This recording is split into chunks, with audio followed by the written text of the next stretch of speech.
Bonjour et bienvenue sur la chaîne. Donc dans cette vidéo, je vais vous parler des calcédoines à âme et des quartz à âme. Donc avant de vous parler des calcédoines à âme, je vais vous parler des calcédoines normales. Donc en voici une de roulée. Donc c'est des pierres que l'on trouve au Brésil, à Madagascar, en Inde, en Uruguay également. Voici une calcédoine brute, donc c'est la pierre de prédilection, on dit du chakra de la gorge déjà, premièrement. Également de ceux qui parlent en public, des orateurs, voilà, tous ceux qui doivent prendre la parole en public. On dit que c'est leur pierre de prédilection. Et voici donc une calcédoine cristallisée. Je travaille principalement, moi, avec celle-là. Donc c'est vous voyez, l'effet cristallisé à l'intérieur est très joli. C'est une très bonne pierre pour les infections de la gorge, du larynx. Si vous avez une angine ou une infection à ce niveau-là, vous la portez, c'est mieux rouler parce que ça gratouillera peut-être moins. Si vous la portez avec un foulard toute une nuit, jusqu'à ce que le mal disparaisse, et vous verrez que ça sera une bonne aide pour vous aider à vaincre donc toutes ces infections qui touchent donc la gorge et le larynx. Donc celle-là, je vais montrer un peu rapidos peut-être. Vous voyez là, bon, elle est... Là on voit la roche mère, hein.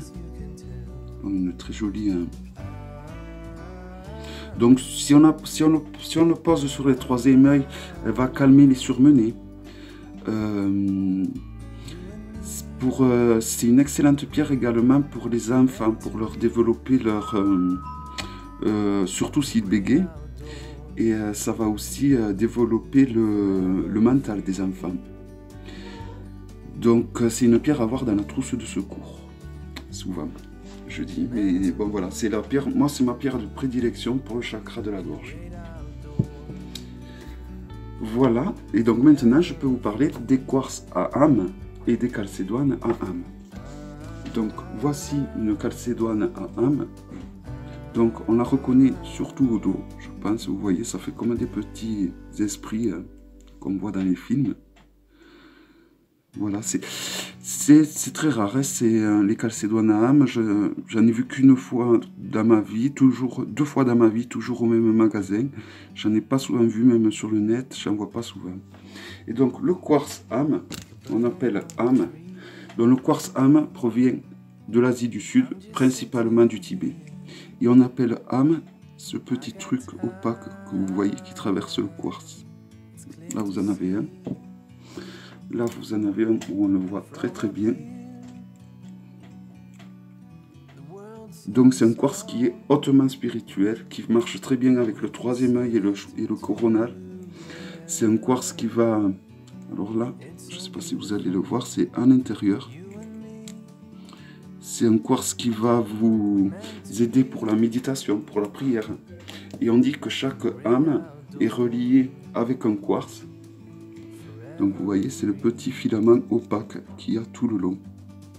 Là où on les voit le mieux, généralement, ce sont sur les petits quartz. Voilà, là c'est là où on les voit le mieux. Ça ressemble souvent à des petites tornades. Vous voyez. Et on dit donc que chaque âme, donc que ce soit du quartz à âme ou de la calcédoine à âme, est relié avec une entité spirituelle qui nous aide sur notre route, si on décide de l'accepter, tout simplement. Voilà. Donc j'espère que, pour ce qui est de la purification, j'oublie souvent, mais c'est toujours pareil, hein. Sous l'eau courante, donc de l'eau qui s'écoule sur la pierre, en imaginant les énergies négatives qui s'écoulent, vous pouvez y souffler dessus 3 fois, en visualisant bien l'énergie négative qui s'en va. Voilà, c'est les deux solutions les moins coûteuses et qui marchent très très bien. Le souffle marche très très bien. Souffler sur les pierres pour les purifier marche vraiment très très bien. Surtout si on y met vraiment beaucoup d'intention. C'est l'intention qui va faire que ça marche. Si elle a beaucoup été utilisée, le mieux, c'est de l'enterrer une lunaison entière sous terre. Voilà. Et ensuite, pour la recharger, le mieux c'est de la lumière solaire.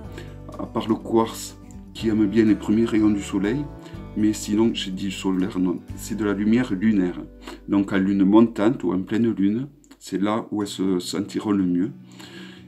Et pour le quartz, toujours pareil, les premiers rayons du soleil, il apprécie beaucoup, mais il apprécie également la pleine lune. Voilà, moi, toutes les pierres et les cristaux, en général, je préfère les rayons lunaires car c'est plus doux. Et voilà, je trouve que c'est suffisant. Vous pouvez également les recharger avec un pendule de Thoth.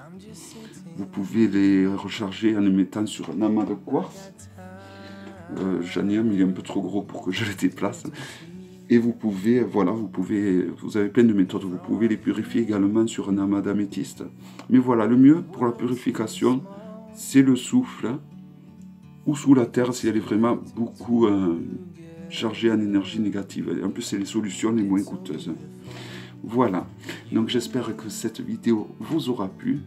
Et je vous dis donc à bientôt pour une prochaine vidéo.